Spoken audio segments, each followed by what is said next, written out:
നമസ്കാരം. റെഡ് കാർപ്പറ്റിന്റെ ഒരു പുതിയ കളർഫുൾ എപ്പിസോഡിലേക്ക് എല്ലാവർക്കും സ്വാഗതം. ഇന്നും നമ്മുടെ കൂടെ ഹെഷാമും അനുവും ഇവിടെയുണ്ട്. ഹൃദയത്തിന്റെ കൂടുതൽ വിശേഷങ്ങളും അവരുടെ പുതിയ വിശേഷങ്ങളും ഒക്കെ നമുക്ക് കേൾക്കാം. So let's begin the show. This is red carpet. Okay, so Hisham and Anu, red കാർപ്പറ്റിലേക്ക് ഒരിക്കൽ കൂടി നിങ്ങൾക്ക് സ്വാഗതം. ഭയങ്കര എനർജറ്റിക് ആയിട്ടുള്ള രണ്ട് ആൾക്കാരായിരുന്നു നിങ്ങൾ. അതായത് കുറേ പാട്ടൊക്കെ പാടി നമ്മളെ ഇങ്ങനെ ആഘോഷത്തിന്റെ നിറവിൽ എത്തിച്ചുകൊണ്ടിരിക്കുകയാണ്. സോ നിങ്ങൾക്ക് എങ്ങനെ ഉണ്ടായിരുന്നു റെഡ് കാർപ്പറ്റിൽ വന്നിട്ട്? അനു, എനിക്ക് തോന്നുന്നു കുറെ നാളിന് ശേഷം ഒരു ഇന്റർവ്യൂ അറ്റൻഡ് ചെയ്യുന്നതായിരിക്കും അല്ലേ? അത് ഹൃദയത്തിന് ശേഷം ആദ്യത്തെ ഇന്റർവ്യൂ ആണോ? ഹൃദയത്തിന് ശേഷം കുറെ നാൾ കഴിഞ്ഞിട്ട് ആദ്യത്തെ ഇന്റർവ്യൂ ആണ്. ഹൃദയത്തിന്റെ ആദ്യത്തെ ഇന്റർവ്യൂ ആണ്. സോ എൻജോയ് ചെയ്തു. ഹിഷാം എന്തായിരുന്നു? യൂഷ്വലി ഇന്റർവ്യൂസ് ഇപ്പൊ ഞാൻ കഴിഞ്ഞ കുറെ ദിവസങ്ങളായിട്ട് കൊടുക്കുന്ന ഇന്റർവ്യൂസ് ഒക്കെ വൺ സൈഡഡ് ആണ്. ക്വസ്റ്റ്യൻസ് ചോദിക്കും, ഞാൻ ആൻസർ പറയും. പക്ഷെ ഇതിൽ ഒരു ഇന്ററാക്ഷൻ ആയതുകൊണ്ട് ഭയങ്കര എൻജോയ് പോയി. So thank you so much നിങ്ങൾ വന്നതിൽ. നമുക്ക് വലിയ ആഗ്രഹമായിരുന്നു നിങ്ങളെ കൊണ്ടുവന്ന് ആ സിനിമയുടെ വിശേഷങ്ങളൊക്കെ കേൾക്കണം, പാട്ടിങ്ങനെ അടുത്തിരുന്ന് കേൾക്കണം എന്നൊക്കെ ഉള്ളത്. അതായത് എനിക്കറിയാം ഹിഷാമിന് AR റഹ്മാൻ അദ്ദേഹത്തെ ഭയങ്കര ഇഷ്ടമാണ്, വലിയൊരു ഫാനാണ് അല്ലേ? സോ അദ്ദേഹത്തെ കുറിച്ചിട്ട് അദ്ദേഹത്തെ മീറ്റ് ചെയ്തിട്ടുണ്ടോ, അല്ലെങ്കിൽ അവിടെയാണോ പഠിച്ചതൊക്കെ? ഇല്ല, ഞാൻ സാറിന് മീറ്റ് ചെയ്തത് സാറിന് വോയിസ് ടെസ്റ്റ് കൊടുക്കാൻ വേണ്ടിയിട്ടാണ്. 2009 റഹ്മാൻ സാറിന് വോയിസ് ടെസ്റ്റ് കൊടുക്കാൻ വേണ്ടി പോയിട്ടുണ്ട്. അങ്ങനെ മീറ്റ് ചെയ്തിട്ടുണ്ട് ഉഷ ഉതുപ്പ് വഴി, ദീദി വഴി. അതിനുശേഷം 2014 ഞാൻ എൻ്റെ സൂഫി ആൽബം കദംബഡ കമ്പോസ് ചെയ്തതിന് ശേഷം സാമി യൂസഫ് എന്ന് പറഞ്ഞ മ്യൂസീഷ്യനാണ് അത് പ്രൊഡ്യൂസ് ചെയ്തത്. അതിനുശേഷം ഫസ്റ്റ് ആൽബത്തിലെ പാട്ടുകളൊക്കെ റഹ്മാൻ സാറായിരുന്നു കേട്ടത്. റഹ്മാൻ സാർ ദുബായിൽ വന്ന സമയത്ത് വീണ്ടും മീറ്റ് ചെയ്യാനുള്ള അവസരം വന്നു.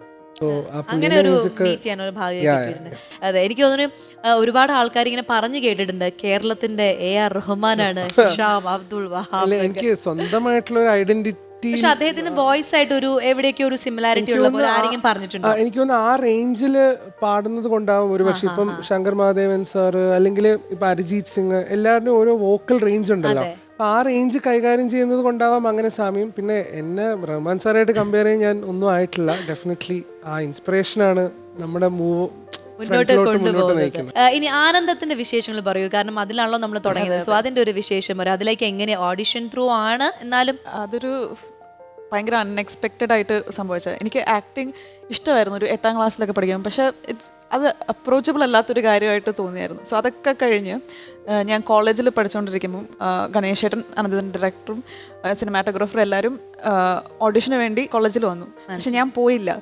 അപ്പം ആനന്ദേട്ടൻ കണ്ടു. എന്നിട്ട് ഹി ആസ്ക്ഡ് മീ വെദർ അഭിനയിക്കാൻ താല്പര്യമുണ്ടോ.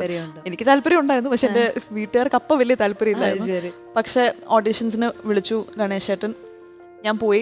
അപ്പൊ എൻ്റെ പേരൻസ് പറഞ്ഞു പൊക്കോ, പക്ഷെ അവർക്ക് ഉറപ്പായിരുന്നു കിട്ടത്തില്ലായിരിക്കും. പക്ഷെ ഫോർച്ചുനേറ്റ്ലി കിട്ടി.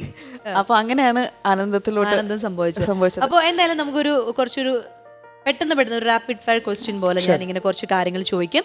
ഞാൻ ചോദിക്കുന്ന ചോദ്യത്തിന് സത്യമായിട്ടുള്ള കാര്യങ്ങൾ മാത്രമേ നിങ്ങൾ ആൻസർ തരാൻ പാടുള്ളൂ. അതും പെട്ടെന്ന് തരണം. ഓക്കെ, റെഡിയാണോ?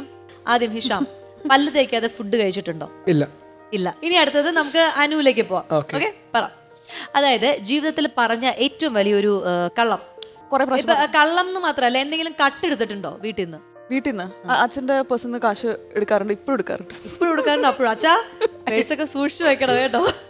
എന്റെ പേഴ്സ് ഞാൻ അപ്പന്റെ പേഴ്സ് മാത്രമേ ഇവിടെ ഉണ്ട്, അതുകൊണ്ട് പെട്ടെന്ന് റെഡി. ഇനി നമുക്ക് ഹിഷാമാണ് കേട്ടോ. അതായത് ഹിഷാം പ്രായം കുറച്ച് പറഞ്ഞിട്ടുണ്ട് എപ്പോഴെങ്കിലും? ഇല്ല. കാരണം എനിക്ക് പ്രായം 31. അയ്യോ, 31 വയസ്സായ ഒരു 40 തോന്നുന്നു അല്ലേ? അല്ല, പറച്ചില് കേട്ടപ്പോ ഞാൻ എന്നെ കണ്ടാ അങ്ങനെ തോന്നുമെങ്കിലും സത്യത്തിൽ എനിക്ക് 30 വയസ്സുള്ളൂ. ഈ സീൻ കട്ട് ചെയ്യണ്ട, അങ്ങനെ തന്നെ കാണിച്ചോ. അത് ഇവരങ്ങനെ ഇടൂ, താങ്കൾ പേടിക്കണ്ട. അപ്പൊ 30, 31 സംശയമൊക്കെ തീർന്നല്ലോ.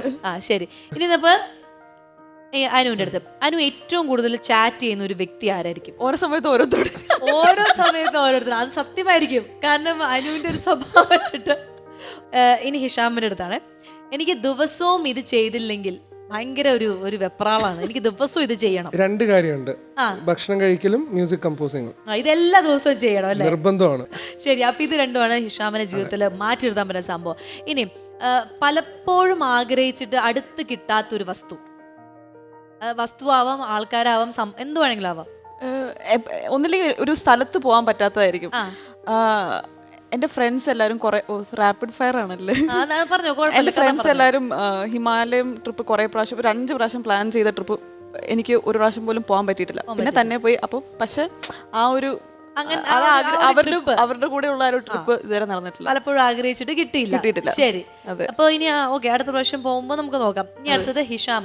അതായത് ഞാൻ 3 ഓപ്ഷൻസ് പറയും. അതിൽ ഒരാളെ ഹിഷാം കൊല്ലണം, ഒരാളെ കൊല്ലണം, ഒരാളുടെ കൂടെ ഡേറ്റ് ചെയ്യണം, ശരി, ഒരാളെ കല്യാണം കഴിക്കണം. ഇത് തുറന്നു പറയണോ? തുറന്ന് പിന്നെ എന്നോട് പറയണം. അപ്പൊ ഞാൻ 3 ഓപ്ഷൻസ് തരാൻ പോണ്. ഒന്ന് നയൻതാര, ഒന്ന് തമന്ന, ഒന്ന് അമല പോൾ. ഇതിൽ ആരെയാണ് കൊല്ലേണ്ടത്? ഹിഷാമിന് കൊല്ലാൻ ആഗ്രഹമുള്ള ആരാണ്? ഇല്ല, ഞാൻ ആക്ച്വലി കൊല്ലൂല. ഞാൻ കൊല്ലൂല. മ്യൂസിക് ഹൃദയമല്ലേ. അടുത്തത് ആരെയാണ് ഡേറ്റ് ചെയ്യാൻ പോകുന്നത്? ഞാൻ ഫുൾ മൈൻഡ് മ്യൂസിക് കമ്പോസിംഗിലാണ്. ഒരിക്കലും ഇങ്ങനെയുള്ള ഡിസ്ട്രാക്ഷൻസ് ഉണ്ടെങ്കിൽ ഒരിക്കലും എനിക്ക് ഹൃദയം പോലുള്ള സിനിമ ചെയ്യാൻ പറ്റൂല. അതുകൊണ്ട് ഇത് നമ്മൾ ഗെയിമാണ് മച്ചാ. ഒരു തരത്തിലുള്ള ഗെയിമിൽ ഞാൻ നിൽക്കൂല. അത് പണ്ട് തൊട്ട് ഞാൻ നിന്നിട്ടില്ല. ഡേറ്റ് ചെയ്യില്ല, കല്യാണം കഴിക്കുവാരെങ്കിലും. കല്യാണം കഴിച്ചതാണ് ഐഷ. അതുകൊണ്ട് കല്യാണം കഴിച്ചു കഴിഞ്ഞാൽ നമുക്ക് ഒരിക്കലും വേറെ ഒരാളെ കല്യാണം കഴിക്കുന്ന കാര്യം ചിന്തിക്കാൻ പറ്റില്ലല്ലോ. ഐശ്വല്ലാതെ വേറെ ആരും ഇല്ല. അതാണ് അതെ, അങ്ങനെ ചോദിക്കുമ്പോഴും ഉത്തരം അനു പറയട്ടെ. ഞാൻ അനുവിന് 3 ഓപ്ഷൻ. പൃഥ്വിരാജ്, ടൊവിനോ, ഉണ്ണി മുകുന്ദൻ. ഇതിൽ ആരെ ഡേറ്റ് ചെയ്യും? പൃഥ്വിരാജിനെ ഡേറ്റ് ചെയ്യും. Very good. ഇനി ആരെ കൊല്ലും? ടൊവിനോനെ കൊല്ലും.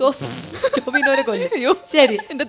ഇനി ഉണ്ണി മുകുന്ദനാണ്. അപ്പൊ കല്യാണം ആരായിട്ടാ? കറക്റ്റ് ആണ്. കാരണം അവർ രണ്ടുപേരും ഓൾറെഡി കല്യാണം കഴിച്ചു. ഇനി ഉണ്ണിയാണ് കല്യാണം കഴിക്കുന്നത്. അല്ല, പൃഥ്വിരാജിനെ ഇഷ്ടമെന്ന് ഞാൻ പറഞ്ഞു. പൃഥ്വിരാജിനെ നമ്മള് ഡേറ്റ് അല്ലേ പറഞ്ഞത്? പൃഥ്വിരാജിനെ ഡേറ്റ് ചെയ്തു. ഡേറ്റ് ചെയ്യുന്ന വേറൊരാളെ പൃഥ്വിരാജിനെ കല്യാണം, ഉണ്ണി മുകുന്ദനെ ഡേറ്റ്. മാറ്റി കഴിഞ്ഞിട്ട് പിന്നെ മാറ്റിയോ? അയ്യോ ദുഷ്ട. അല്ല, ഓരോ മണിക്കൂർ രണ്ടുപേരെ കൊല്ലണം. പിന്നെ അങ്ങനെയല്ല, പൃഥ്വിരാജിനെ ഡേറ്റ് ചെയ്യുന്നു, ടൊവിനോനെ കൊല്ലുന്നു, ആൻഡ് ഉണ്ണി മുകുന്ദനെ കുട്ടി കല്യാണം കഴിക്കാൻ പോകുന്നു. അപ്പൊ ഇനി നമുക്ക് നിങ്ങളുടെ വിശേഷങ്ങളൊക്കെ കഴിഞ്ഞ് ഇനി നമുക്ക് പെർഫോമറെ വിളിക്കാം. Okay, all set. അപ്പോൾ ഇന്നത്തെ ഇവരുടെ മുന്നിൽ പെർഫോം ചെയ്യാൻ വരുന്നത് ആരാണ് എന്നറിയാനുള്ള സമയമാണ്. സോ നമ്മുടെ റെഡ് കാർപ്പറ്റിന്റെ സ്പെഷ്യൽ ഗസ്റ്റിനെ ഇൻവൈറ്റ് ചെയ്യാണ്. So let's welcome Saurabhya തിമോത്തിയോ.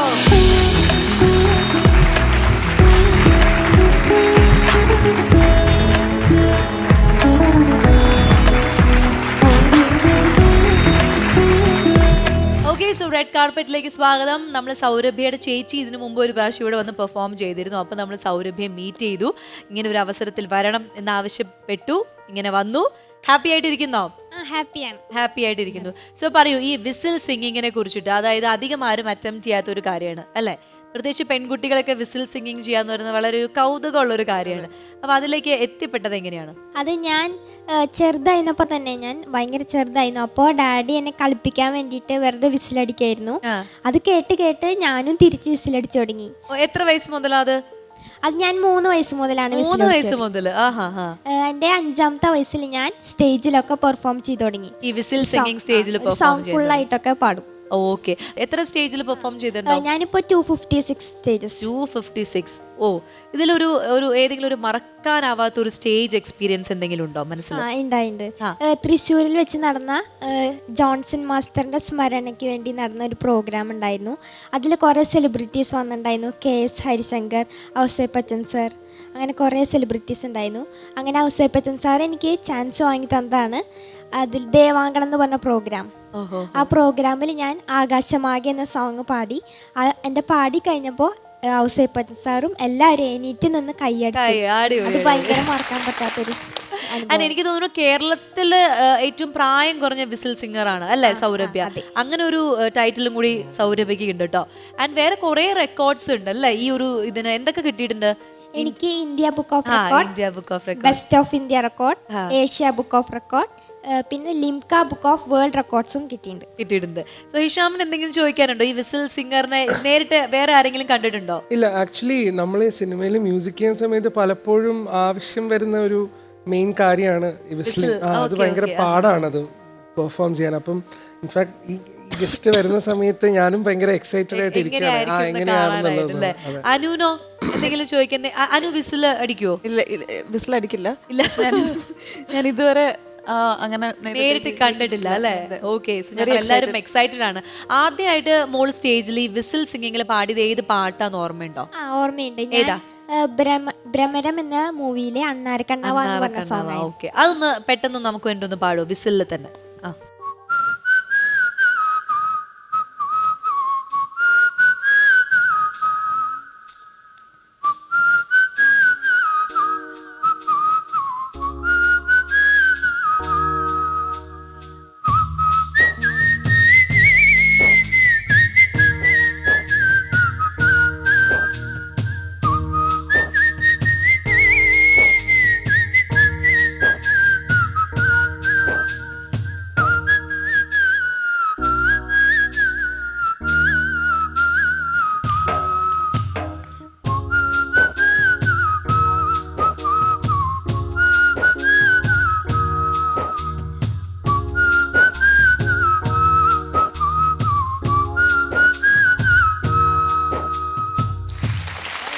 അല്ലേ? അതിന് കൂടെ 12 വർഷം പാട്ട് പഠിച്ചിട്ടുണ്ട് അല്ലേ? ക്ലാസിക്കൽ മ്യൂസിക് അത് ഉണ്ടെങ്കിലേ അങ്ങനെ വിസിൽ ചെയ്യാൻ പറ്റുള്ളൂ. അങ്ങനെയുണ്ടോ? അതായത് ഈ ക്ലാസിക്കൽ സോങ് പഠിച്ചു കഴിഞ്ഞാൽ കുറെ കൂടി ഈസി ആയിട്ട് ഇത് കുറെ കൂടി ഈസി ആയി പറ്റും. പിന്നെ നമുക്ക് ആ സംഗതികളൊക്കെ അറിയുമ്പോൾ പറ്റും. പിന്നെ അതുകൂടാണ്ട് ഞാൻ കരാട്ടെ യോഗ ഒക്കെ പ്രാക്ടീസ് ചെയ്യുന്നുണ്ട്. അപ്പൊ അതില് ബ്രീതിങ് എക്സസൈസസ് അപ്പൊ എളുപ്പമായിട്ട് ചെയ്യാൻ പറ്റും. ശരി ശരി. അപ്പൊ ഇനി എന്തായാലും ഇവരുടെ ഫാമിലിയെ കൂടി നമുക്കൊന്ന് പരിചയപ്പെടാം. ഇവരിപ്പോ നമ്മുടെ ഫാമിലി മെമ്പേഴ്സ് പോലെയാണ്. ഇവര് ഇതിനു മുമ്പ് ഇവിടെ വന്നു, നമ്മൾ കുറെ പരിചയപ്പെട്ടു, സംസാരിച്ചു. അപ്പൊ വീണ്ടും റെഡ് കാർപ്പറ്റിലേക്ക് സ്വാഗതം. ചേട്ടാ നമസ്കാരം. പറയൂ, ഈ വിസിലിംഗ് കഴിവ് ചേട്ടനാണല്ലോ കണ്ട് എത്തിയത്. അപ്പൊ എങ്ങനെയായിരുന്നു? അതായത് വളരെ കുഞ്ഞുനാളിൽ മുതൽ മോളത് പ്രാക്ടീസ് ചെയ്യണമെന്ന് പറയണു. അപ്പൊ ചേട്ടൻ എന്ത് കണ്ടിട്ടാണ് ഓക്കെ ഇവൾക്ക് ഇങ്ങനെ ഒരു സംഭവം ചെയ്യാൻ പറ്റുമെന്ന് തോന്നിയത്? ഇത് ചെറുപ്പം തൊട്ട് നമ്മൾ കുട്ടികളെ കളിപ്പിക്കാനായിട്ട് ചക്കരയിലടാ മുത്തലടാ എന്നൊക്കെ പറഞ്ഞ് കളിപ്പിക്കാറുണ്ട്. അപ്പൊ അവളുടെ മൈൻഡിൽ അതുണ്ട്, ജന്മനാ തന്നെ അവളുടെ ഉള്ളിൽ അതുണ്ട്, അത് ഉറപ്പാണ്. അങ്ങനെ ഇരിക്കലെ വീട്ടില് ഗ്യാസ് കൊണ്ടൊരാൾ വന്നു. അങ്ങനെ ഗ്യാസ് കൊണ്ടുവന്ന ആള് വന്നു, ഗ്യാസ് വാങ്ങി. വൈഫ് പൈസ എടുക്കാനായിട്ട് അകത്ത് പോയി. ആ സമയത്ത് ഇവളവിടെ നിന്ന് ഇങ്ങനെ ഒരു 3 വയസ്സ് പ്രായമുള്ളോ ആ സമയത്ത് ഇങ്ങനെ വിസിലടിക്കുന്നുണ്ട്. അപ്പൊ അദ്ദേഹത്തിന് ഇവിടെ നിന്ന് മനസ്സിലായില്ല. അപ്പൊ അങ്ങോട്ടും ഇങ്ങോട്ടൊക്കെ ഒന്ന് നോക്കി ആരാവോ. അത് കഴിഞ്ഞ് വീണ്ടും അങ്ങനെ മനസ്സിലാവണില്ല, എവിടെന്നാ വോയിസ് മനസ്സിലാവണില്ല, പ്രതീക്ഷിക്കണില്ല. ഇത് കൊച്ചുകുട്ടിയല്ലേ. അങ്ങനെയെങ്കിലും വൈഫ് ഗ്യാസിന് പൈസ കൊടുക്കാൻ വേണ്ടി പൈസ കൊണ്ടുവന്ന് കൊടുക്കുമ്പോൾ ഇവള് അപ്പോഴാണ് അങ്ങോരെ ശ്രദ്ധയിൽ പെട്ടത്. അമ്പടി നീയാണല്ലേ, ഇത് കൊള്ളാലോ, ഭയങ്കരാണല്ലോ മാഷേ. അങ്ങനെയാണ് ഞാനും ഇത് ശ്രദ്ധയിൽപ്പെട്ടത്. അപ്പൊ അങ്ങനെയാണ് മോളുടെ കഴിവുകൾ കണ്ടുപിടിച്ചത്. പിന്നെ എല്ലാ കോമ്പറ്റീഷനും ചേട്ടൻ തന്നെയാണ് കൂടെ കൊണ്ടുപോകാറൊക്കെ. അതെ, ഞങ്ങള് സ്റ്റേജ് ആദ്യമൊക്കെ അന്വേഷിച്ച് പിടിക്കാണ്. പാടാനുള്ള അവസരം ഒരു ചോള, എന്റെ മോള് ചോളടിച്ച് പാട്ട് പാടും. ഒന്ന് പോയ മാഷ കൊടുത്തു ചോളടിച്ച് പാട്ട് പാടാ. ഒരു താല്പര്യം കാട്ടിയിരുന്നില്ല. എന്നാലും നമ്മൾ നാണം കെട്ടിട്ട് പോവും. എങ്ങനെയെങ്കിലും അവസരം എവിടെ സ്റ്റേജ് കണ്ടാലും അവിടെയൊക്കെ പിന്നെ പരിചയക്കാരൊക്കെ അന്നാ ശരി ശല്യം എന്ന് പറഞ്ഞിട്ട് തരും, അവസരം തരും. പെട്ടെന്ന് റിലേറ്റ് ചെയ്യാൻ പറ്റില്ല. ചൂളം അടിച്ച് പാട്ട് എന്ന് പറയുമ്പോൾ ഒരു വിലയില്ല അല്ലേ? പാമ്പ് വരും, ഇതൊക്കെ രാത്രി ഇവിടെ പാടാ, അതൊന്നും പറ്റില്ല. പ്രത്യേകിച്ച് പെൺകുട്ടികളാണെങ്കിലും വിസിലടിച്ച് പാടാ, എന്താ മാഷികത്ര വിവരമില്ലാണ്ടായ. അങ്ങനെ എല്ലാവരും അവസരം തരാറില്ല. പിന്നെ കിട്ടി ഇവളുടെ പെർഫോമൻസ് കണ്ടപ്പോ അത്ര ലെവലിലായി. അപ്പൊ എല്ലാവരും ഇഷ്ടപ്പെട്ട് വിളിച്ചു തുടങ്ങി. അടിപൊളി. അങ്ങനെ നമ്മുടെ റെഡ് കാർപ്പറ്റിന്റെ വേദിയിലും എത്തിയിരിക്കുകയാണ്. സോ അപ്പോൾ എന്തായാലും എല്ലാവരും ഒരിക്കൽ കൂടി കാണാൻ സാധിച്ചതിൽ ഒരുപാട് സന്തോഷം. നമുക്ക് പെർഫോമൻസിലേക്ക് കടക്കാം. All the best.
പാട്ട് നിങ്ങൾ വോക്കലിൽ പാടുമ്പോൾ തന്നെ നല്ല ബുദ്ധിമുട്ടുള്ള ഒരു പാട്ടാണ് അല്ലേ?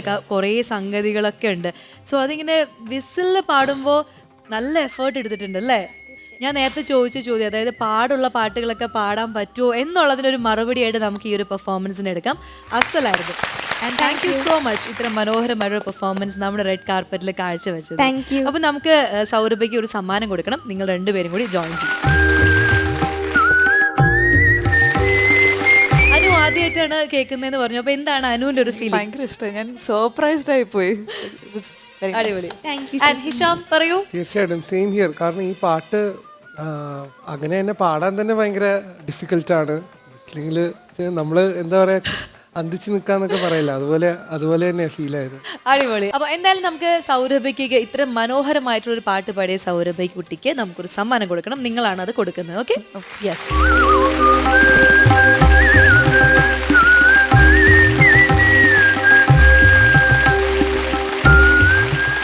എന്തായാലും ഇന്നത്തെ ഈ മനോഹരമായിട്ടുള്ള എപ്പിസോഡ് നമ്മളിവിടെ വൈൻഡ് അപ്പ് ചെയ്യാണ്. And thank you so much Anu and Hisham. കാരണം ഹൃദയം സിനിമയെ കുറിച്ചിട്ട് ഒരുപാട് വിശേഷങ്ങൾ നമ്മൾ സംസാരിച്ചു. ആൻഡ് നിങ്ങൾ രണ്ടുപേരും ഗസ്റ്റ് ആയിട്ട് വരണം എന്നുള്ളത് പേഴ്സണലി എൻ്റെ ഒരു ആഗ്രഹമായിരുന്നു. ഈ സിനിമയെ കുറിച്ചിട്ട് ഒരുപാട് കാര്യങ്ങൾ പ്രേക്ഷകരുമായിട്ട് ഷെയർ ചെയ്യണം. അപ്പോൾ അങ്ങനെ എൻ്റെ ആഗ്രഹം സാധിച്ചൊരു ദിവസമാണ്.